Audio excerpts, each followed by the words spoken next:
అయ్య బాబాయ్, మోడీ గారిని మళ్ళీ మినీ లాక్డౌన్ అన్నారేంటి? అరే బియ్యపాల్, ఎందుకు అలా చెవి కోసం మేకలు వస్తున్నావు? అది కాదు గురుగారు, మళ్ళీ లాక్డౌన్ అంటే. అరే పాల్, కరోనా లాక్డౌన్ టైంలో ప్రభాస్తో సినిమా వదులుకున్నా. రెండోసారి లాక్డౌన్లో రామ్ చరణ్కి నా డేట్స్ ఖాళీ లేవని చెప్పేశా. ఇప్పుడు ఈ మినీ లాక్డౌన్ వల్ల సల్మాన్ ఖాన్ కూడా నువ్వు చెప్పేశా. అయినా నేనేమన్నా అరుస్తున్నానారా? అబ్బా, ఈడి బిల్డప్. అది కాదు గురుగారు. అరే పాలు, మడిసన్నాక కాస్తంత కళా పోషణే కాదురా, కూసింత దేశభక్తి కూడా ఉండాలా. అయినా పెద్ద ఆయన చెప్పేది మన మంచికే కదరా.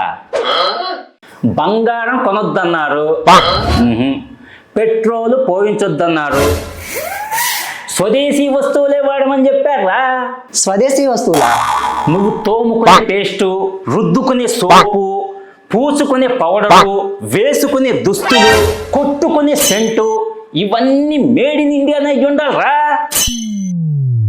అరే పాలు, ఈసారి ఎలాగైనా సరే మన ట్రంప్ తాత మీద మన మోడీ గారిని గెలిపించాల్సిందేరా.